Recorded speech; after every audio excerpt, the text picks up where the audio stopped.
who have all made it to Abidjan. Dear Sadhguru, one of the world's voices and leaders on soil conservation and land in this day and age, having you here is absolutely fantastic, and we welcome you. Namaskaram and good morning to everyone here.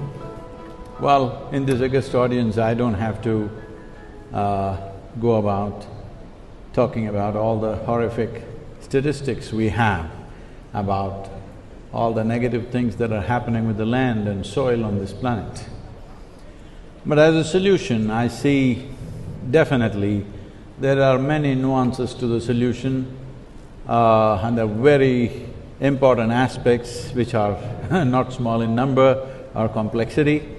But I feel the most important thing if we want to achieve something is, as we have found of all the conventions, one convention which bore positive and conclusive result was the 1987 Montreal Protocol, where we focused on the ozone holes, and largely it was fixed because of single-pointed action.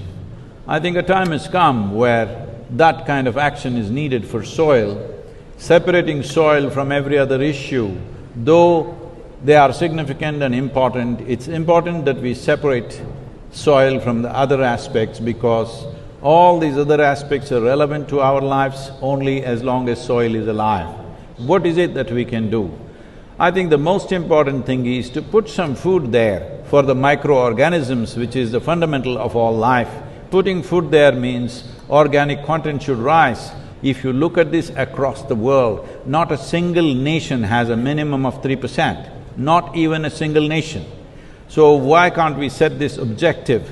All other issues are there, we can continue to attend to those things, but the most important thing is we as a generation of people keep the soil alive for future generations. Setting up 3% as a minimum average for every nation and setting up an incentive process for the farmers to get there, making the incentives attractive enough that farmers will aspire to be there. And once they get there, the industry and business to facilitate carbon credit systems for the farmers is a second line of incentive. The third level of incentive is, instead of just labeling food products as just organic, as if the other foods are inorganic, it is not. And it's extremely difficult, and it takes a whole lab process to measure the amount of fertilizer and pesticide in a given product, either a fruit or a vegetable.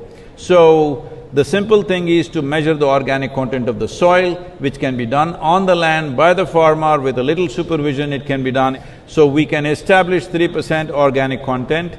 Those who have reached 3% organic content, these products, these agricultural products of fruit and vegetable and grain should find a different shelf in the marketplace.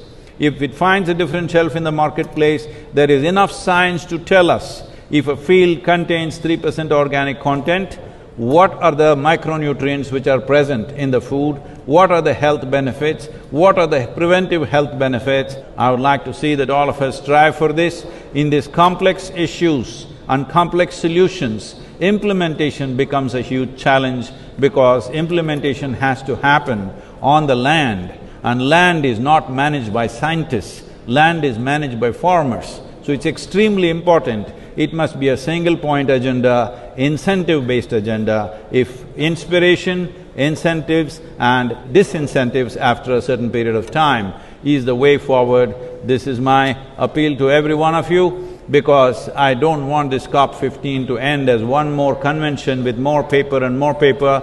This must end with concrete action, and action in such a way that it's implementable. It is implementable, and we will see a distinct change in the coming few years. Thank you very much for having me here.